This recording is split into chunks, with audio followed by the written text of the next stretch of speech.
हरे कृष्णा।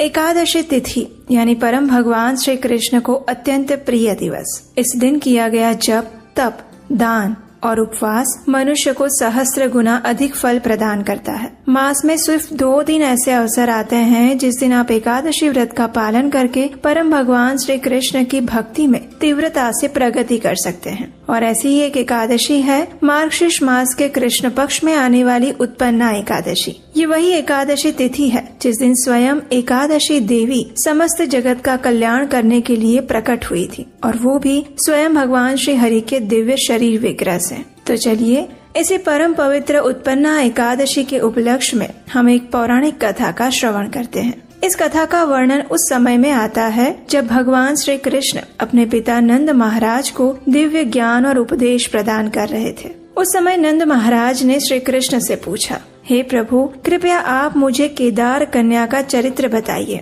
वे किसके वंश में उत्पन्न हुई थी? वे चारित्र्यवान और धर्मशिला नारी किसकी पुत्री थी? भूपाल केदार कौन थे और किसके वंश में उनका जन्म हुआ था? कृपया आप ये सभी बातें मुझे विस्तार पूर्वक बताएं। तब भगवान श्री कृष्ण ने कहा, हे पिताश्री, इस सृष्टि के आदि में ब्रह्मा के पुत्र स्वयंभू मनु का जन्म हुआ।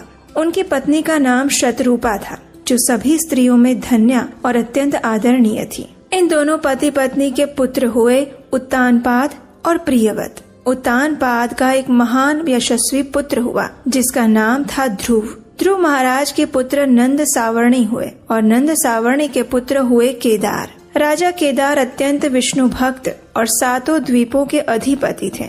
उनकी रक्षा करने के लिए वे प्रतिदिन राज दरबार में सुंदर रूप से सजाई गई नवयुवान गायें, जिनके सींगों में सोना मढ़ा गया था, ऐसी गायों का वे प्रतिदिन दान किया करते थे। प्रातः काल से लेकर सायंकाल तक वे ब्राह्मणों को भोजन करवाते, दुखी और भिक्षुकों को यथोचित धन और दान देते और स्वयं भगवान श्री हरि की विष्णु भक्ति में परायण होकर अपने इंद्रियों को वश में करते हुए फल और मूल का ही आहार ग्रहण करते। सब कुछ भगवान श्री हरि को समर्पित करके दिन रात मेरा जप करते थे। उन्होंने एकादशी जैसे परम पवित्र व्रतों का दृढ़ता से पालन किया था और उनकी इस तपस्या और भक्ति के प्रभाव से स्वयं लक्ष्मी देवी अपनी कला से कामिनियों में श्रेष्ठ एक सुंदर कमल नयनी कन्या के रूप में उनके यज्ञ कुंड से प्रकट हुई। उनके शरीर पर अग्नि में तपाए हुए शुद्ध किए हुए वस्त्र पहने थे। रत्नों के आभूषणों से वे विभूषित थी और उन्होंने राजा से कहा, हे महाराज, मैं आपकी कन्या हूँ, कृपया मेरा स्वीकार कीजिए। स्वयं लक्ष्मी देवी को अपनी पुत्री रूप में प्राप्त करके राजा ने धन्यता का अनुभव किया। उन्होंने देवी लक्ष्मी की अच्छी तरह से पूजा अर्चना की और उसके बाद उस बालिका को अपनी पत्नी को सौंप दिया। कुछ समय बाद उस कन्या ने हर्ष पूर्वक अपने माता पिता से विनती की और उनकी आज्ञा लेकर भगवान श्री हरि को प्राप्त करने के लिए तपस्या करने हेतु यमुना तट पर स्थित रमणीय पुण्य वन में चली गई। और ये वृंदा का तपोवन था, इसलिए उसे वृंदावन नामक स्थान बताया गया है। उस स्थान पर उन्होंने तपस्या करने के बाद वरों में श्रेष्ठ यानी मुझे वर रूप से वरण किया और तब ब्रह्मा जी ने आकर उसे वरदान देते हुए कहा कि कुछ समय बाद आप श्री कृष्ण को प्राप्त कर लेंगी। उसके बाद ब्रह्मा जी ने उसकी परीक्षा लेने के लिए धर्मराज को एक सुंदर तरुण युवान ब्राह्मण के रूप में वहाँ भेजा। वहाँ जाकर धर्म ने कहा, हे मनोहरे, आप किसकी कन्या हैं? आपका नाम क्या है और यहाँ एकांत में क्या कर रही हैं? आप किसके लिए तपस्या कर रही हैं?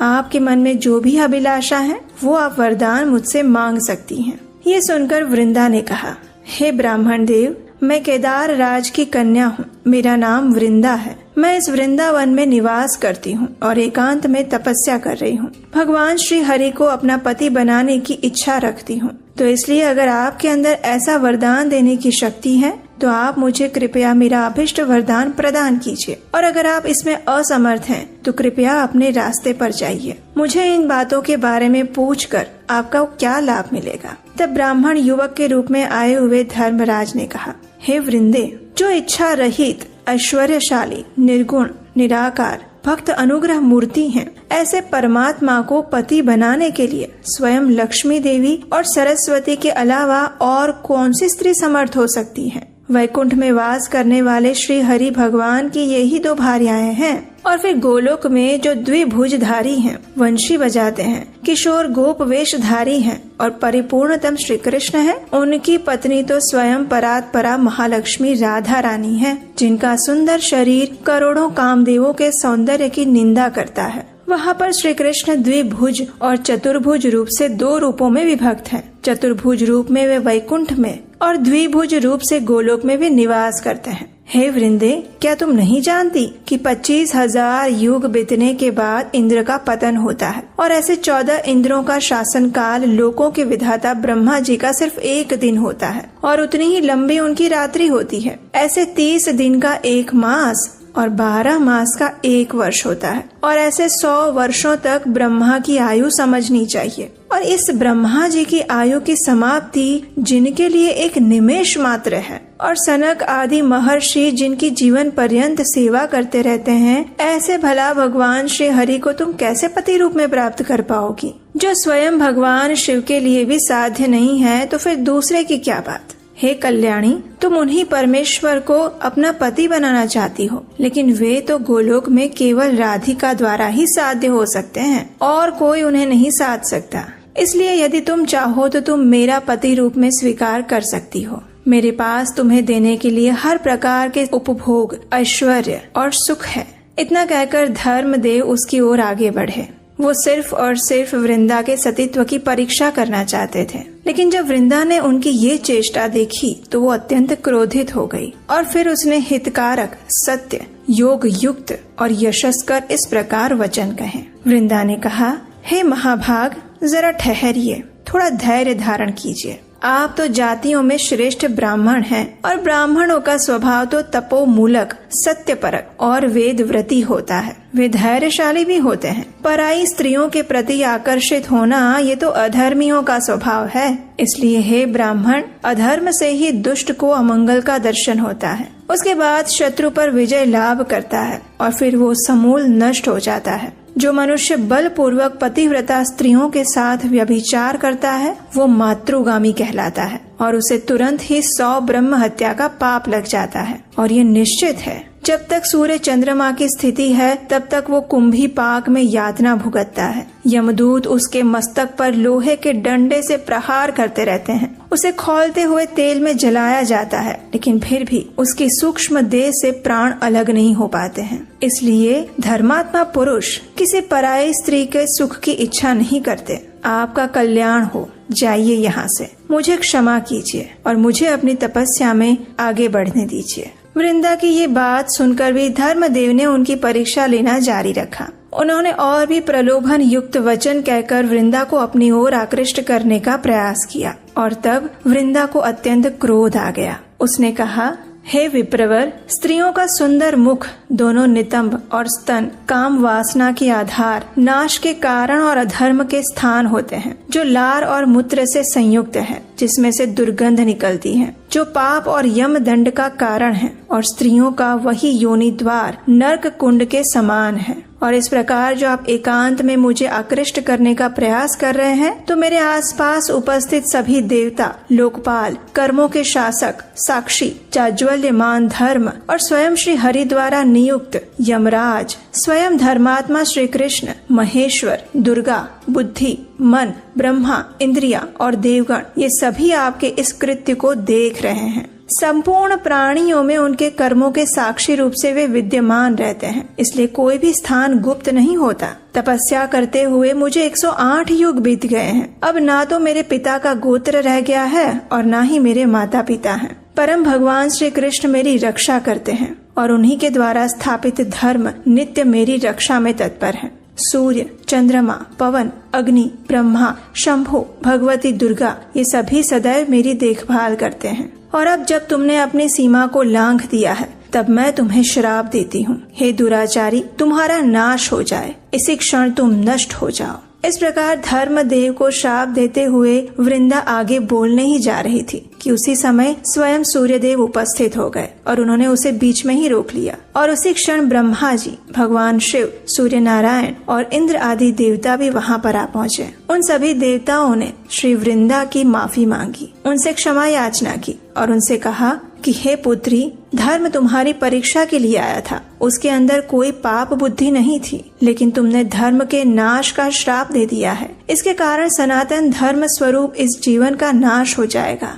कृपया उसे जीवन दान पुनः प्रदान करो। सभी देवताओं को अपने समक्ष उपस्थित देखकर वृंदा ने कहा, हे देवतागण, मैं नहीं जानती थी कि ये ब्राह्मण वेशधारी धर्म स्वयं है और मेरी परीक्षा लेने के लिए आए हैं। आप मुझे क्षमा कर दीजिए, मैं अवश्य ही धर्म को जीवन दान प्रदान करूंगी। इतना कहकर वृंदा ने फिर से कहा, यदि मेरी तपस्या सत्य है, मेरा विष्णु पूजन सत्य है और उस पुण्य के प्रभाव से ये विप्रवर यहाँ शीघ्र ही दुख रहित हो जाए, यदि मुझ में सत्य वर्तमान है और मेरा व्रत सत्य और तप से शुद्ध है, तो उस पुण्य और सत्य के प्रभाव से ये ब्राह्मण जीवित हो जाए। इतना कहकर सती वृंदा ने धर्म को अपनी गोद में ले लिया और उसी क्षण धर्म की पत्नी मूर्ति, जो कि शोक से व्याकुल थी, वो उस स्थान पर आ पहुंची। उसने भगवान विष्णु को नतमस्तक होकर प्रणाम किया और रोते हुए कहने लगी, हे नाथ, आप तो करुणा के सागर हैं। हे दीनबंधो, मेरे पतिदेव को शीघ्र ही जीवित कर दीजिए,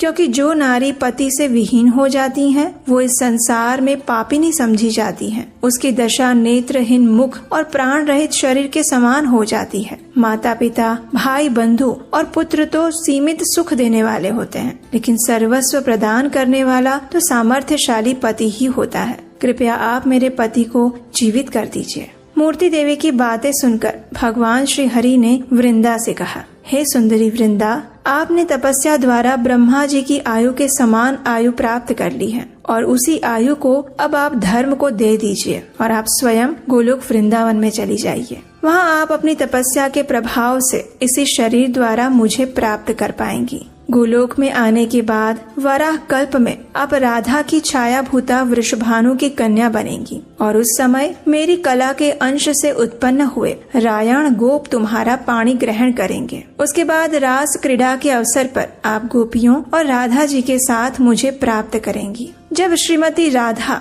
श्रीदामा के श्राप से वृषभानु की कन्या बनकर प्रकट होंगी, उस समय वे ही वास्तविक राधा रहेंगी और आप उनकी छाया स्वरूपा होंगी। विवाह के समय वास्तविक राधा आपको प्रकट करके स्वयं अंतर्ध्यान हो जाएंगी और रायण गोप आप छाया को ही ग्रहण करेंगे। लेकिन गोकुल में और बाहर में सबको यही लगेगा कि राधा का विवाह रायण गोप के साथ हो रहा है। वास्तविक राधा के चरण कमल का दर्शन प्राप्त करना किसी के लिए संभव नहीं है। इस प्रकार भगवान विष्णु के वचनों को सुनकर सुंदरी वृंदा ने धर्म को अपनी आयु प्रदान कर दी और फिर धर्मदेव पुनः पूर्ण रूप से उठकर खड़े हो गए। उनके शरीर की कांति तपाए हुए सुवर्ण की भांति चमक रही थी। उस समय उन्होंने भगवान श्री विष्णु और श्री वृंदा को प्रणाम किया। तत्पश्चात वृंदा ने अपने अंतिम वचन कहे। श्री वृंदा ने कहा, हे देवगणों, मैंने एक बार श्राप दे दिया था, इसलिए उसका मिथ्या होना असंभव है। मैंने क्रोध के आवेश में जो 3 बार क्षयो भव यानी तुम्हारा नाश हो जाए ये वचन कहे थे, तो उसका फल अब ये होगा कि ये धर्म सतयुग में जैसे पहले परिपूर्ण था उसी प्रकार इस सतयुग में भी रहेगा। लेकिन त्रेता में इसके 3 पैर, द्वापर में 2 पैर और कलयुग में प्रथम अंश में ही वो 1 पैर पर रह जाएगा। कलयुग के शेष भाग में ये कला का षोडश अंश मात्र रह जाएगा और सतयुग आने पर फिर से परिपूर्ण हो जाएगा। जैसे ही श्री वृंदा ने अपने ये वचन पूर्ण किए, उसी समय अत्यंत वेग पूर्वक गोलोक से एक सुंदर विमान आया और उस विमान को देखकर वृंदा ने भगवान श्री हरि, भगवान शंकर, ब्रह्मा जी और समस्त देवताओं को प्रणाम किए और फिर उस पर सवार होकर वह गोलोक वृंदावन में चली गई। और इस प्रकार केदार की पुत्री श्री वृंदा को भगवान श्री कृष्ण की प्राप्ति हुई। तो हमें आशा है कि आपको आज की ये एकादशी कथा अच्छी लगी होगी। अगर आज आपने ये कथा पहली बार सुनी है तो आप हमें नीचे कमेंट बॉक्स में लिखकर बताइए और इस कथा को लाइक कीजिए और अपने मित्रों तथा परिवारजनों को भी शेयर कर दीजिए ताकि वे भी इस सुंदर कथा को श्रवण करके इस परम पवित्र उत्पन्ना एकादशी का पूर्ण फल प्राप्त कर पाएं। अगर आप पहली बार इस चैनल पर आ रहे हैं तो आप अपने इस चैनल को याद से सब्सक्राइब करके रख लीजिए, क्योंकि यहीं पर हम प्रत्येक एकादशी पर और आने वाले सभी व्रत और पर्वों पर विभिन्न प्रमाणभूत पौराणिक कथाएं लेकर आते हैं। उसे सुनने के लिए नोटिफिकेशन ऑन कर